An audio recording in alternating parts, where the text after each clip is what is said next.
Thank you very much. Thank you. Thank you. Have a seat.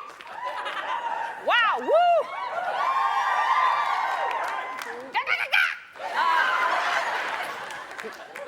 Thanks a lot for being here. That's nice. Get comfortable. I hope you're comfortable, because let's get started. Let's get right to it. Can we? Because what I've learned about myself is I like to get right to the point of things. No wasting time, no hemming and hawing. I'm like a Sergeant Friday, just the facts, ma'am. And I don't have time to dilly-dally. No beating around the bush, just keep it moving, trim the fat, pedal to the metal. Stitching time saves 9, 6 of one, half a dozen other. No time like the present, because there are people who will just waste your time rambling. And I'm not one of them.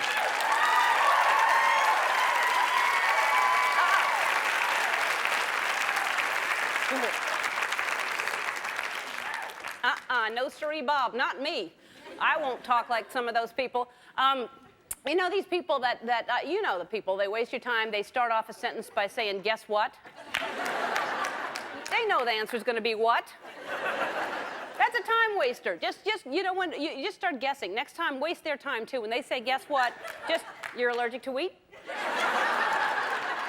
You have a 32-inch inseam. You're lactose intolerant. There's an emptiness inside of you. You put the lime in the coconut and then you shake it all up.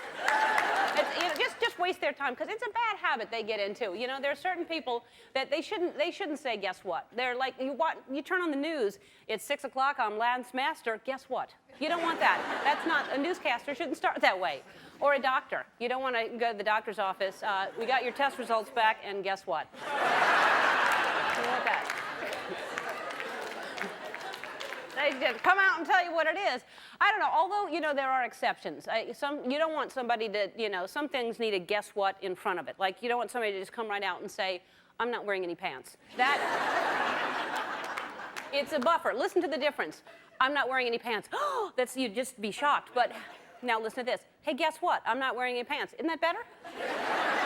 It prepares you. Good. Now,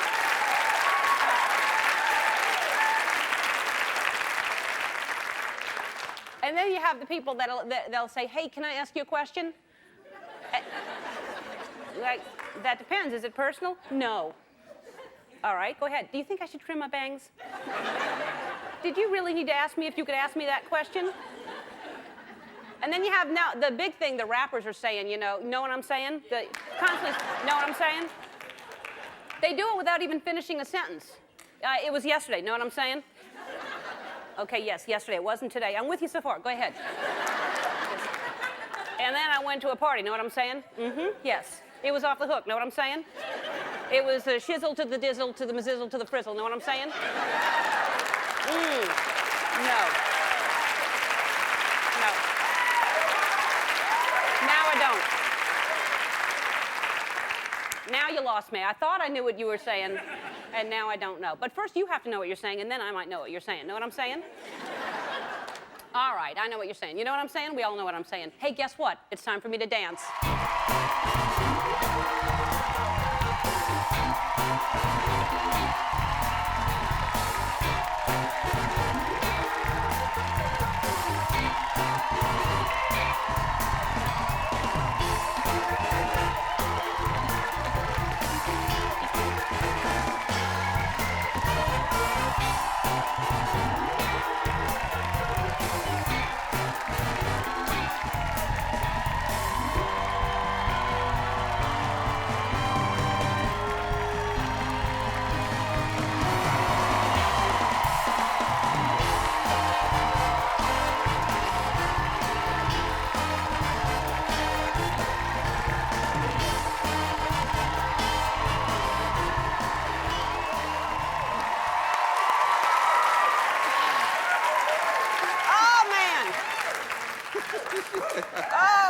Better since I got up off of the thing.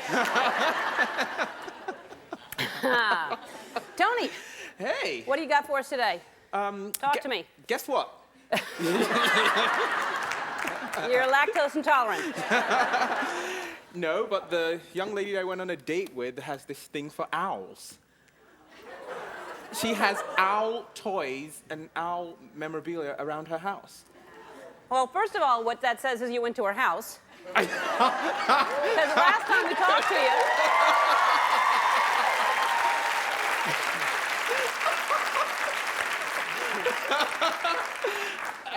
Know what I'm saying? So you went to her house. Because the last time I talked to you, you didn't know, you said she was nice. Okay, so you go to her house and she's got owl stuff everywhere. Yeah, and she even has an owl T-shirt. And does she have an owl, or she just likes owl things? She likes owl things. And does she like this? And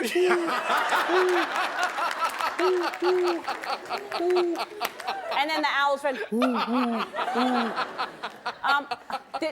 Did she know that you were scared of? Okay.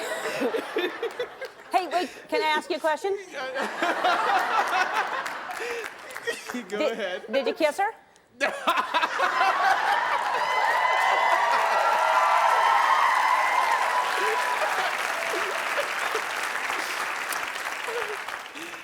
Did you?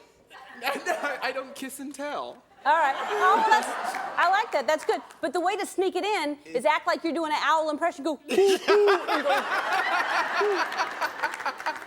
You can hear it better if you come up close. All right. So, now, did she know that you were scared of? I can't talk yes. like this. All right. I'll stop hooting. All right. Did she know that you were scared of birds? Had she seen the show that you're scared of the birds? No. She didn't know? No, she didn't. She hadn't seen the show yet. What? Exactly. Oh. I know. She's stupid. All right.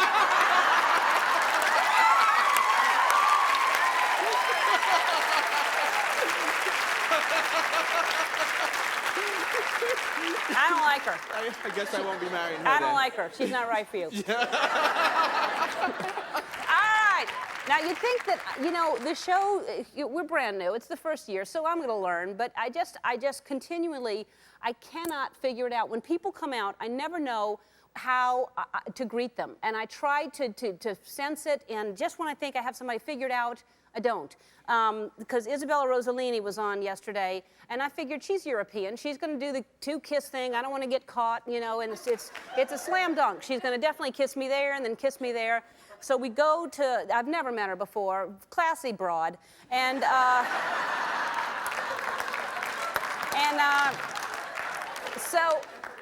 I don't want to insult the whole continent. I'm trying to be classy here, So anyway, so Isabella comes out and completely caught me off guard, and I go to kiss her, and I look at what happens.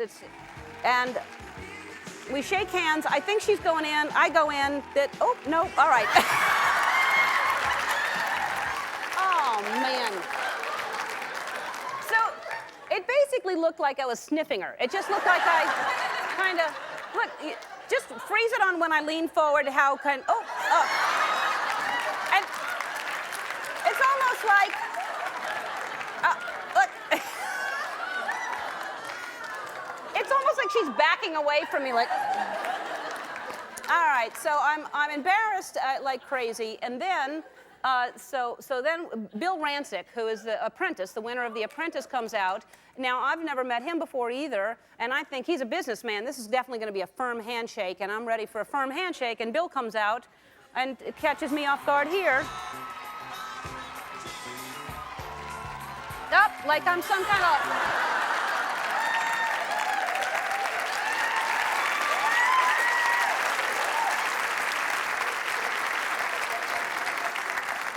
some kind of long-lost relative or something. So I was fooled, and I decided I don't want to risk it anymore. I'm trying to figure out the show, and eventually, I think in 10 years or so, we're going to have it down. But right now is when I decided we got to create a wheel of greetings, So bring on out the wheel. I'll show you what I'm going to do.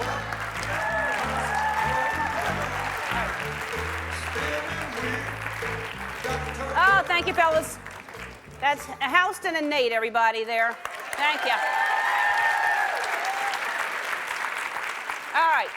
So what we're going to do is, before the guest comes out, I'm going to spin the wheel of greetings, and that whatever the wheel says, we both know ahead of time what's going to happen. You have options. You have the short hug, you have the long embrace, you have the one-cheek kiss, you have the two-cheek kiss, you have the formal handshake, you have the shake-kiss combo, which is very popular.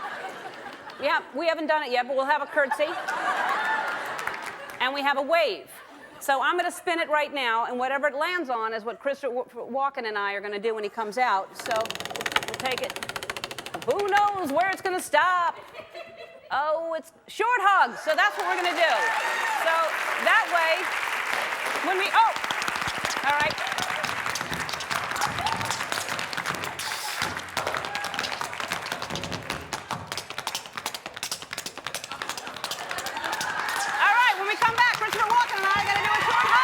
Remember, it's a short hug, and I don't know how long it's going to last. We haven't really figured out the timing of a short hug. We'll figure it out. So our first guest is an Academy Award-winning actor whose movies include The Deer Hunter, Pulp Fiction, and Catch Me If You Can. His new movie, Man on Fire, is #1 at the box office. Please welcome the uniquely talented Christopher Walken.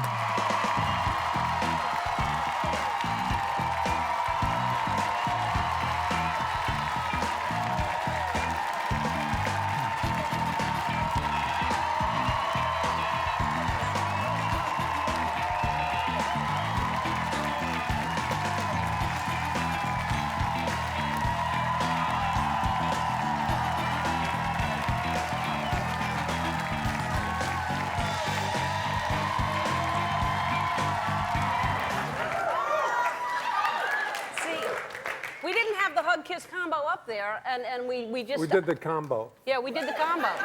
I liked it. I liked that you just broke out. You didn't pay attention to the rules. Well, I'm very happy to meet you. I've watched you for a long time, and we've never said hello. No, we haven't. I'm so sorry that we've never met before, but now we are, because I'm a huge fan. In public. I'm glad. Now we have to be careful what we say. What have you always wanted to say to me? I think you're a wonderful actor. No, thank you very much. Well,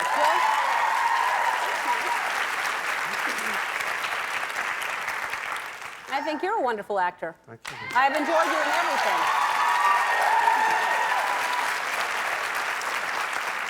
Now, it's a compliment, Go ahead, what? You look like you're going to say something. No, you know, I wanted to say before I forget, I want to say happy birthday to my mother, and also happy Mother's Day, because it's about the same time. Happy birthday and happy Mother's Day. That's sweet. Where is she? She's in New York, in Queens. Hi, Ma. What's her name? Rosalie. Holla. You want to call her? You want to, because we could. No. No. You don't want to go that far. Oh, you don't want to win it. I don't? I will. I don't care. All right. Well, we'll call her if you feel like it. All right. Seriously. Maybe later. I might want to say hi to her. Does she know who I am? Of course she does. All right. Well, I might call her and say happy birthday. And when's her birthday? It's in a couple of days. When's Mother's Day? It's like a week. May 9th. Yeah. It's about the same time. Yeah. Do you remember? Do you know what day it is, actually? I think it's the 6th. Yeah. But I'm not gonna be on television before that. So. Okay. Yeah. That's why you're here, isn't it? You're using us. My mother's birthday is in May, too. Now, are you going to get your mother a gift? Flowers, you know. Yeah. That's nice. Anything else, though? Because it's a combo Mother's Day birthday. Shouldn't it be bigger? I gave her everything already. All right, well, let's spin and see what kind of hug you should give her. Maybe you could give her a formal handshake. That's what you give her. We have no choice now. Now, do you find it, I was going to ask you, because I guess it's a compliment when people do impressions of you, but I see more people doing impressions of you than just about anybody. Is that, do you understand it, or do you like it? I love it. You're right. I have a friend who does me on his answering machine, and when I call him, I talk to myself. Does he do it? Do you think do you sound like that? Yeah. And a lot of times when I hear it, I think, well, is that me? but I guess I'd be the last to know, you know. Yeah. Because I don't think we ever, especially when you tape record yourself, I never think I sound like I... Exactly. Yeah. No, it's true. You never sound or look or anything like you think. So you sound more like, you sound different now to me talking to you, but you have a tendency to do kind of long sentences with no punctuation is what I would say. Right? No, that's true. When I was a kid, I always resented when I was in school, I always resented having to put the period here and the comma here. I felt that it was an imposition, and so I would, whenever I wrote anything, I would just write it, without punctuation. And I guess I grew up ending up that way. That's how I write all the time. Yeah. I resent punctuation as well. Yeah. I've never thought of it as resenting it, but Well, it's true, particularly when you're an actor. Sometimes not just punctuation, but you'll have a line and it says in parentheses, wistfully or, or furiously or lovingly or whatever. But I try to cross all that out. yeah. Which is why you're Sometimes if you see a line and it says, the wistfully, then, you just do it the opposite, just to spite. Just to spite the writer. I'll show the writer. Yeah. Tell me what I'm doing it furiously instead of wistfully. Exactly. But you can carry stuff like that off. I mean, your characters are always, they're never right on. You could probably get away with anything. The worst writing would come off brilliant with you doing it. I hope so. Yeah, it would. It would. And I think of you as very intense, and then I see you in the Fat Boy Slim video dancing. Did you see him in that? We don't have a clip, but so you're an amazing dancer. That's how I started. Until I was really full grown. I was a dancer in musicals and tours, and that's what I did. I was a chorus boy. I used to tour in West Side Story all the time. And When you were how old? from the time I was a teenager until I was about 30. Really? That's what I did. Yeah. And you were a tap dancer or every kind of? I was the chorus, sing. Uh-oh, I'm sorry.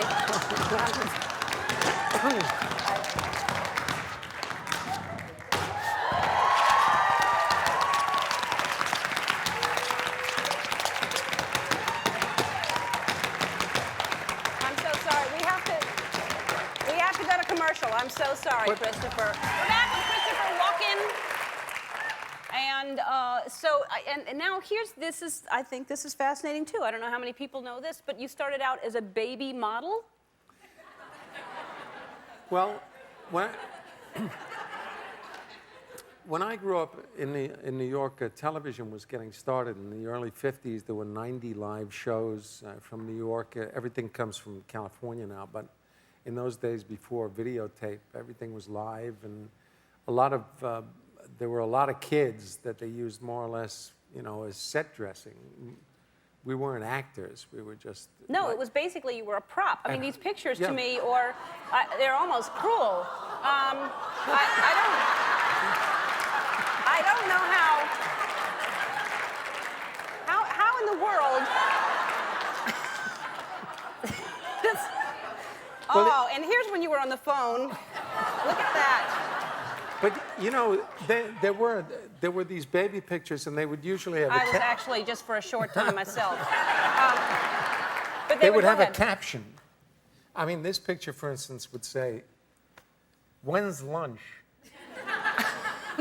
And so it was like in magazines. And there were calendars. They'd make calendars of babies, and they would have a caption and. A lot of kids did that. It's probably against the law now, but... Yeah, probably a good idea, yeah, to be against the law. So and now, here you are in movie after movie that you just... And you're always... Now, you're a good guy in this movie, right? Well, I used... yes, I'm a reformed... Yes, I'm a good guy. All right. You are a good guy. I'm kind of the best friend. All right. The movie looks really good. So there's a clip, and do you know the clip that you have? I think so. All right, here it is. Oh, Peter Ramos. What was she to crazy then? She showed him it was all right to live again. And they're gonna wish they never touched the hair on her head. A man can be an artist. And anything, food, whatever. Creasy's art is death. He's about to paint his masterpiece.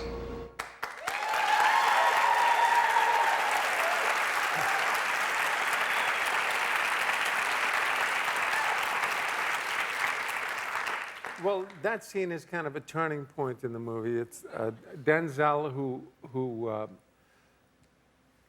wonderful, and he plays this man who's kind of had a difficult time and a little bit lost, and he meets this little angel of a girl, Dakota Fanning, and then she gets kidnapped, and of course, then there's heck to pay.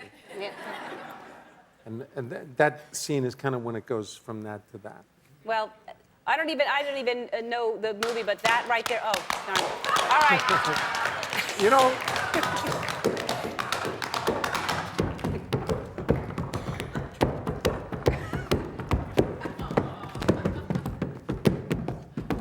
Oh, man. Man on Fire is currently playing in theaters everywhere. Don't go away. We'll be right back playing Hip Hop or Not right after this.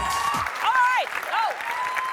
And now, it's time to play the most difficult game on daytime television. It's called Hip Hop or Not. All right, here's how we kick it. I'm going to read a sentence, and if you think it's a lyric from a hip hop song, you'll say hip hop. If you think it's something we made up, and then you'll say not. Word. It sounds easy, but is it? Let's meet our first contestant. Please stand up. And would you hold this for me? Sure. Okay. We're big fans of yours. My husband and I are. Thank you. What's his name? Brian. Brian, and your name is? Chris. Hello, Chris, and where do you live? Laguna Niguel. Uh-huh. It's beautiful there, isn't It's it? very beautiful It's there. right there on the ocean. Close. And what do you do? I'm a mother of 3 kids. Oh, great. How old are they? 17 months, 4.5 and 6.5. Oh, so you know hip-hop very well. All right. Okay. You must sing a lot of it to get I them to go to do. sleep. Oh, yes. Yeah. It works well. All right, because nothing like singing I'm a PIMP to the kids as they go to sleep. And Shaggy. All right, Shaggy. yeah. That's their All favorite. right. It wasn't me. All right, so here we go. There's no time on the clock. That's how hard this is. Okay. All right, so you'll say hip-hop or not. No. Okay. Shut up, just shut up. Hip hop. That's right. Who is it? I don't know. Give me another one. It's the Black Eyed Peas. It's a world of laughter, a world of cheer. That would be Disney. Not. No, that's right.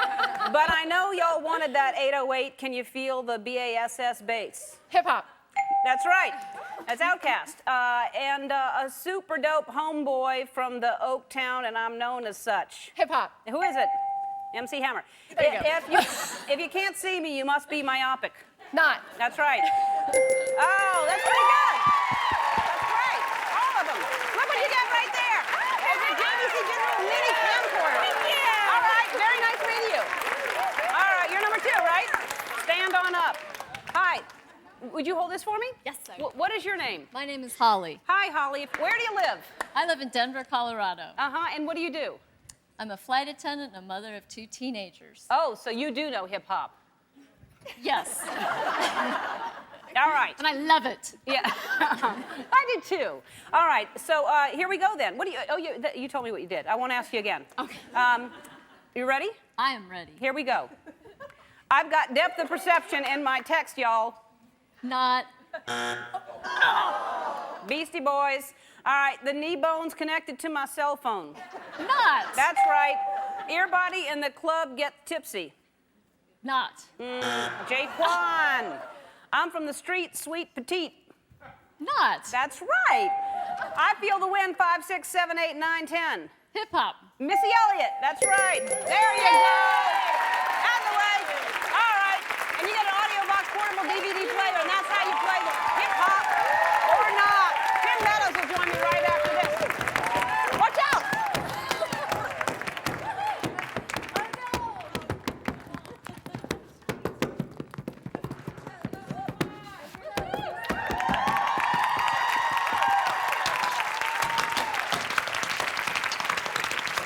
We'll be right back with Tim Meadows right after this. Tim Meadows is coming out, so I got to spin and see what's going to happen with Tim and I. Long Embrace. That's great. For nearly 10 years, our next guest was a regular on Saturday Night Live. His new movie, Mean Girls, opens this Friday. Please welcome Tim Meadows.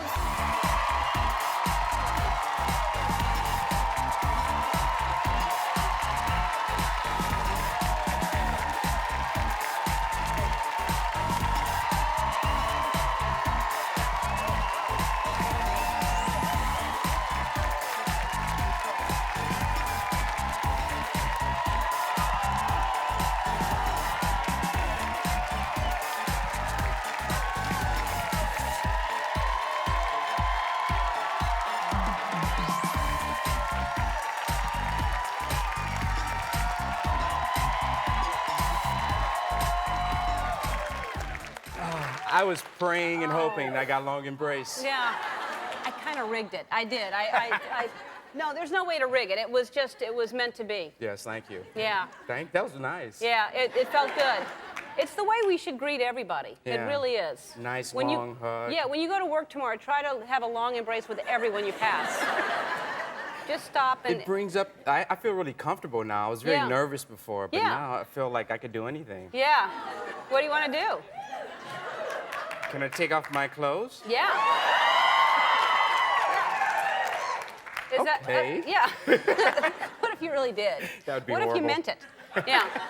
And again, I haven't met you. Usually I know, or at least have said hello to some people that have been on the show, and Yeah. I haven't met you before either. I know, likewise, yeah. I don't know why, because I'm really popular. I'm always out there Yeah. doing stuff. Yeah. But I guess it made this moment even more special. It yeah. did. It felt more special because that could feel awkward if you didn't know someone to have a long embrace, and yet it felt so right. Yeah, it did. And I miss you like crazy on Saturday Night Live. Oh, thanks. 10 years. Yeah, 10 years. I can't believe you were on there 10 years. Yeah, it was incredible. I can't either. Okay, so the ladies' man character is someone that Leon Phelps, is that, and how do you come up with the ladies' man? Well, Ladies Man was a product of a lot of crank phone calls.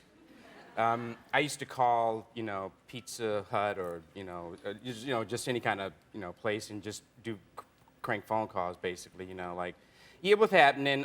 Listen, do you have any sausage on your pizza? Because I do not like any kind of meat on my pizza, And they would keep the conversations going, they keep talking to me, and so I would tape it and play it for my friends. Oh, that's hilarious. And one of the things, it was just a lot of fun to do because if I had trouble like at a store or something with a salesperson, I would look at their name tag, and then I would go home and call the store later.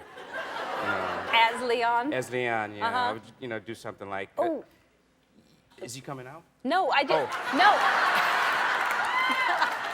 No, I just thought we should call Christopher Walken's mom as Leon. Yeah. You could just start talking. If we could get that number. That'd be great. Yeah. Listen, Christopher, we can't find him. We're at the Ellen Show, and listen, I'm his driver. I'm waiting outside of his hotel. Can you call him, please?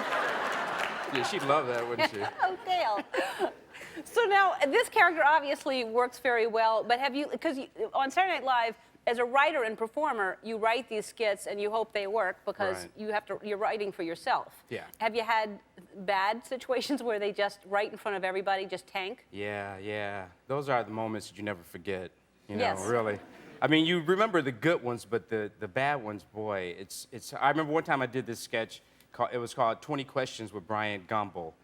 And I barely had a good Bryant Gumbel impression, It wasn't that good, but I was really trying to get this sketch on, and it was basically Bryant Gumbel, would say, he would say why after each question. He would say, so I understand that you hit a home run in the game yesterday. Why?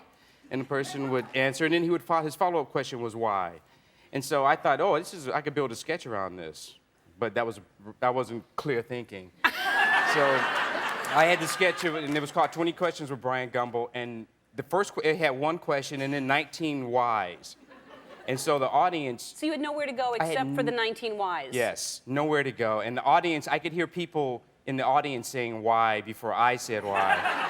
And you could hear the sweat dropping off of my body. I mean, I got up from the chair and it was just covered in sweat. I was just like, I lost weight, during that sketch. It was so bad. That's hilarious. It was horrible. It was so quiet. You could hear traffic.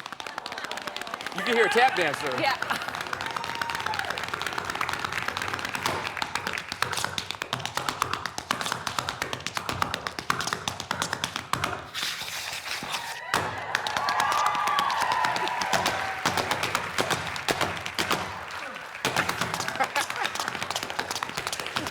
That means we have to go to a commercial. Okay. All right, we'll be right back with more Tim Meadows. That's Tim Meadows in a movie called Mean Girls that Tina Fey wrote, and it is so smart and so funny. It's great. If you have teenagers, they have to see this movie. It's hilarious, but I loved it. I was dying laughing. Yeah. Did you like working with, it's mostly teenagers in that movie. Yeah, this was the first project that I ever felt like I was the old man on the set. And it was weird because like the first couple of days they were very respectful of me and stuff, and they were like, Mr. Meadows and stuff like that. And I was just like, no, it's just, you know, I'm just a normal dude, you know. But it was weird. I felt so old, you know.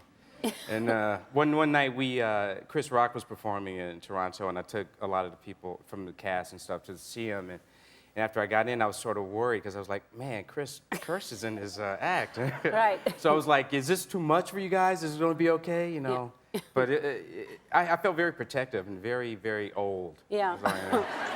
Yeah, I feel like that suddenly when I'm around teenagers like that. But it's really, really funny, really smart. Yeah. Great movie.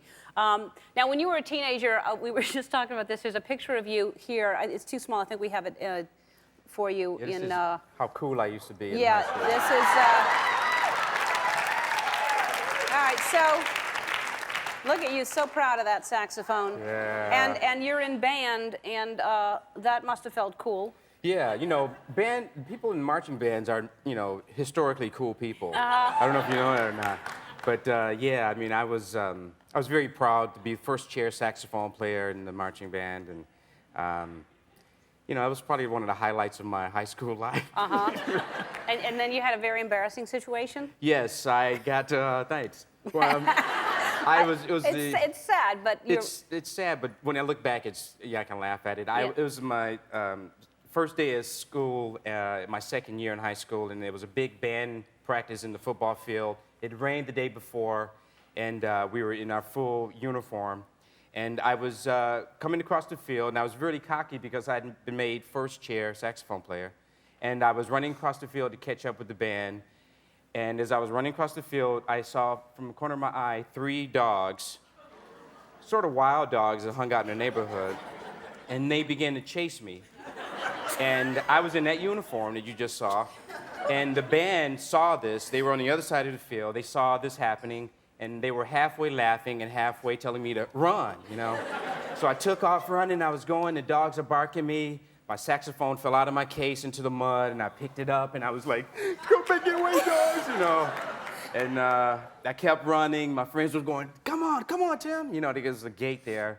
And right before I got into the gate, I slipped in the mud, fell, covered in mud, saxophone broken, dogs barking, friends laughing. Oh. And the band leader he just told me, these are the responsibilities that you will face as a first chair saxophone player. You should always be on time.